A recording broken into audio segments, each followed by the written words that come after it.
আসসালামু আলাইকুম ভিউয়ার্স, সবাই কেমন আছেন? আশা করি সবাই ভালো আছেন।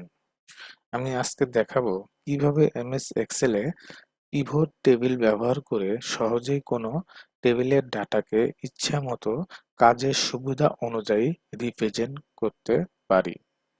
পিভট টেবিল নিয়ে কাজ করার আগে আমাদের জানতে হবে পিভট টেবিল কি এবং এর মাধ্যমে এমএস এক্সেলে কি কি কাজের সুবিধা পাওয়া যায়। হুম ক্লিয়ার একটা কনসেপ্ট থাকতে হবে, দেন আমরা কিন্তু পিভট টেবিল নিয়ে কাজ করতে পারবো। হুম, তাহলে চলুন আমরা সরাসরি কাজে চলে যাই। ভিডিওটি অবশ্যই ধৈর্য সহকারে দেখবেন, বুঝবেন এবং তারপর কাজ শুরু করবেন। ধরুন আমার এরকম একটি টেবিল আছে। এখন আমরা দেখব যে এই টেবিলে ডাটাগুলোকে কিভাবে আমরা সহজেই পিভট টেবিলের মাধ্যমে দেখতে পারি। I am showing the table for example purpose only. হ্যাঁ, আমি শুধুমাত্র আপনাদের দেখানোর জন্য আমি এই টেবিলটি তৈরি করে রেখেছি।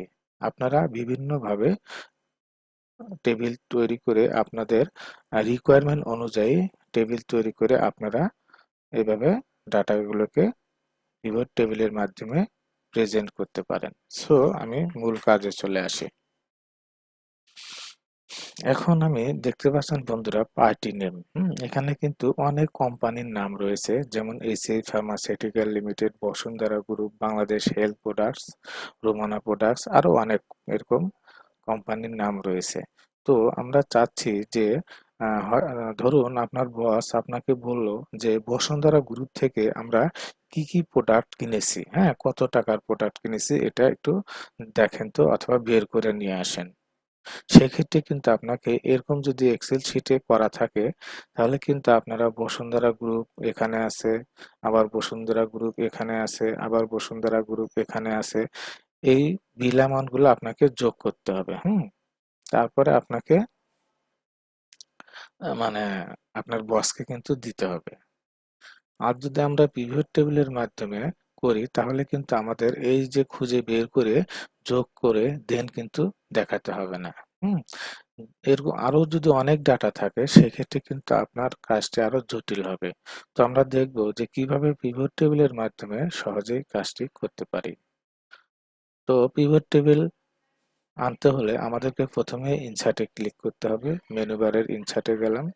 হুম দেখেন এখানে কার্সর আমি টেবিলের বাইরে রেখেছি। হ্যাঁ, এই যে ক্লিক করে এই অবস্থায় যদি আপনি পিভট টেবিলে ক্লিক করেন তাহলে কিন্তু আপনার এই টেবিলটি সিলেক্ট হবে না। হ্যাঁ, এই টেবিল কিন্তু আপনাকে সিলেক্ট করে নিতে হবে। তো সিলেক্ট না হলেও আপনার কিন্তু বাইরে ক্লিক করে যদি এরকম পিভট টেবিলে ক্লিক করেন তাহলে আপনাকে ম্যানুয়ালি কিন্তু এভাবে টেবিলটি সিলেক্ট করে নিতে হবে। আর যদি আপনারা এই টেবিলের যে কোনো একটি কলাম অথবা রোতে যদি আপনারা এই কার্সরটি রেখে দেন, রেখে যদি পিভট টেবিলে যান তাহলে কিন্তু এই যে অটোমেটিক কিন্তু আপনার টেবিলটি সিলেক্ট হয়ে যাবে। হুম তো এরপরে আমি এরকম ক্লিক করে দেন ক্লিক করে অটোমেটিক সিলেক্ট করলাম। তারপরে এখানে দেখতে পাচ্ছেন নিউ ওয়ার্কশিট, অর্থাৎ আপনি এই পিভট টেবিল যে করবেন সেটা কি নিউ ওয়ার্কশিটে করবেন নাকি এক্সিস্টিং ওয়ার্কশিট অর্থাৎ এই শিটেই করবেন। আমি চাচ্ছি নিউ শিটে করব, তাই আমি নিউ শিটে ক্লিক করে ওকে ক্লিক করলাম। দেন আমার এখানে দেখতে পাচ্ছেন পিভট টেবিলের একটি চিত্র চলে আসলো। হ্যাঁ, পিভট টেবিলের একটি গ্রাফিক্যাল ডিজাইন চলে আসলো। সো এই গ্রাফিক্যাল ডিজাইনকে কিন্তু আমরা একটু চেঞ্জ করেও নিতে পারি। যেমন এর উপরে রাইট বাটনে ক্লিক করে দেন পিভট টেবিল অপশনে যাব, যে ডিসপ্লেতে ক্লিক করব। করে দেন এই যে ক্লাসিক এখানে টিক চিহ্ন দিয়ে ওকে ক্লিক করলেই আমাদের গ্রাফিক্যাল চিত্রটি চেঞ্জ হয়ে যাবে। আচ্ছা, এরপরে এখানে দেখতে পাচ্ছেন পিভট টেবিল ফিল্ড লিস্ট। হ্যাঁ, অর্থাৎ এই লিস্টে কিন্তু আমাদের যে টেবিলের কলামগুলো তৈরি করেছিলাম, হ্যাঁ হেডিং, এই প্রত্যেকটা কলামের নাম কিন্তু আমাদের এখানে চলে এসেছে। তো এখন এই টেবিল থেকে আমরা হেডার গুলোকে নিয়ে আমরা পিভট টেবিল ডিজাইন করব। তো আমি এখানে দেখতে পাচ্ছেন যে drop report filter field here, অর্থাৎ যে কলামকে আপনারা ফিল্টার করতে চান, হ্যাঁ, সেটা এখানে আপনারা রাখুন। যেমন আমি এখানে দেখতে পাচ্ছেন পার্টি নেম, এটা আমি ক্লিক করে ড্রাগ করে এখানে এনে ছেড়ে দিতে পারি। ঠিক আছে, আবার যদি এখান থেকে টিক চিহ্নটা তুলে দিই তাহলে কিন্তু ওখান থেকে পার্টি নেম চলে যাবে। দেন দেখতে পাচ্ছেন টিক চিহ্ন তুলে দিলাম, এখানে আমার পার্টি নেমটি নাই। হ্যাঁ, তো এখান থেকে আমরা এখানে ড্রাগ করে নিয়ে এসেছিলাম, আবার ইচ্ছে করলে আমরা পার্টি নেমটি এখান থেকে ড্রাগ করে এনেও এখানে ছেড়ে দিতে পারি। দুটো একই কথা। তো এরপর আমরা চাচ্ছি যে এই ড্রপ রো ফিল্ড শেয়ার আমরা কোন কলামের ডাটাগুলোকে দেখতে চাচ্ছি সেটা এখানে আপনারা রেখে দিবেন। আমরা কোন কলামের ডাটাগুলো দেখতে চাচ্ছি, আমরা আইটেম ডিসক্রিপশনের ডাটা দেখতে চাচ্ছি। সো আমি এই আইটেম ডিসক্রিপশনকে ড্রাগ করে এখানে ছেড়ে দিতে পারি। এখন drop fill value field share, অর্থাৎ আমরা এখানে আহ, কোন মানে ভ্যালু গুলো দেখতে চাচ্ছি সেই ফিল্ডকে আমাদেরকে এখানে ড্রাগ করে আনতে হবে। যেমন আমরা এখানে কলামের ঘর, হ্যাঁ, এখানে আমরা কিন্তু ডেটটা দিয়ে রাখতে পারি। দেখতে পাচ্ছেন বন্ধুরা আমাদের এখানে কিন্তু ডেট ওয়াইজ চলে আসলো। এখন আমরা এই যে আমরা এই ডেটের এগেনস্টে কি দেখব, আমরা সেটা এই মাঝখানের ঘরে আমরা ড্র্যাগ করে দেব। ডেটের এগেনস্টে আমরা অর্থাৎ ডেটের ঘরে আমরা দেখতে চাচ্ছি যে আমাদের বিল অ্যামাউন্টটা, হ্যাঁ, যে কত তারিখে আমরা কত টাকার পারচেজ করেছি সেইটা। সো আমাদেরকে বিল অ্যামাউন্ট দেখতে পাচ্ছেন, এখানে বিল অ্যামাউন্টটা ড্র্যাগ করে এনে আমি ভ্যালুর ঘরে ছেড়ে দিতে পারি। দেন হয়ে গেল আমার পিভট টেবিলটা। দেখতে পাচ্ছেন বন্ধুরা অতি চমৎকার ভাবে আমার পিভট টেবিলটি কিন্তু এখানে হয়ে গেছে। এইবার আমি এইভাবে এখানে টেবিলে কলাম দিয়ে দিতে পারি। সো এখন আমি আবার পূর্বের টেবিলে ফিরে আসলাম। এখন যদি আপনার বস বলে যে বসুন্ধরা গ্রুপের আপনি কি কি প্রোডাক্ট কিনেছেন সেগুলো আমাকে বের করে দেখান কত টাকার, তাহলে আপনার কিন্তু এরকম একটা বসুন্ধরা গ্রুপ আরো বসুন্ধরা গ্রুপ এখানে নিচে থাকতে পারে এবং কোন প্রোডাক্ট সেটার অ্যামাউন্ট যোগ করে দেন কিন্তু আপনাকে দেখাতে হবে।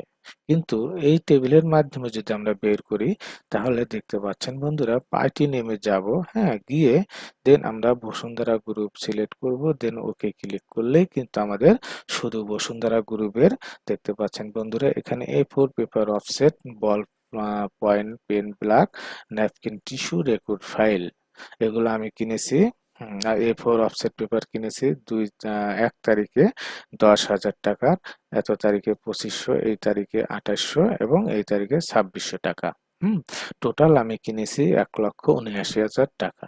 সো এইভাবে কিন্তু আপনারা খুবই সহজেই আপনারা যে কোনো ডাটা বের করতে পারবেন পিভট টেবিলের মাধ্যমে।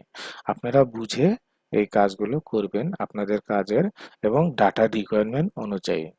সো আমি চাচ্ছি যে এত টাকার তো প্রোডাক্ট কিনেছি, বাট আমার কাছে তারা কত টাকা পাবে, আমরা কত পেমেন্ট করলাম, পেমেন্ট করার পরে আমাদেরকে রেস্ট অ্যামাউন্ট যেটা আমাদেরকে আর কত টাকা বসুন্ধরা গ্রুপকে পেমেন্ট করতে হবে সেটা আমি দেখতে চাচ্ছি। হুম তো এটা যদি দেখতে চাই তাহলে আমরা আবার পিভট টেবিল অপশনে চলে গেলাম, এই ঘরে তো ছিলাম, এই ঘরে আসলাম। দেন আমাদের দেখতে পাচ্ছেন বন্ধুরা এখানে কিন্তু একটি ফিল মানে লিস্ট ছিল, সেটা আমরা কিন্তু খুঁজে পাচ্ছি না। তাহলে আমরা এটাকে কিভাবে নিয়ে আসব, এটা ছাড়া তো আমরা কাজ করতে পারবো না। সো এটাকে ফিরিয়ে নিয়ে আসতে আমাদেরকে এই যে পিভট টেবিলের যে কোনো একটি ঘরে কার্সর রেখে মাউসের রাইট বাটনে ক্লিক করে আমরা শো ফিল লিস্টে চলে যাব। গেলে আমাদের পিভট টেবিল ফিল্ড লিস্টটি চলে আসবে। সো এখন আমরা কি করব, ব্যালেন্স দেখব যে আমাদের কাছ থেকে তারা কত টাকা পাবে। আমি ব্যালেন্সটি ড্রাগ করে এনে এই ভ্যালুর ঘরে এনে ছেড়ে দিব। এবার বন্ধুরা দেখতে পারবেন যে আমরা তাদের কাছ থেকে প্রোডাক্ট কিনেছি এত টাকার এবং তা আমাদের কাছে পাবে 30,000 টাকা। হুম তো এইভাবে কিন্তু আপনারা বিভিন্ন ডিজাইন বিভিন্ন ভাবে আপনারা বুঝে কিন্তু আপনাদের রিকোয়ারমেন্ট অনুযায়ী পিভট টেবিল করতে পারবেন। তো বন্ধুরা যদি এই ভিডিওটি ভালো লাগে তাহলে অবশ্যই একটি লাইক দিবেন এবং চ্যানেলটি সাবস্ক্রাইব করে পাশেই থাকবেন। আমি আরো নতুন নতুন অ্যাডভান্স লেভেলের ভিডিও নিয়ে আপনাদের মাঝে উপস্থাপন করব ইনশাল্লাহ।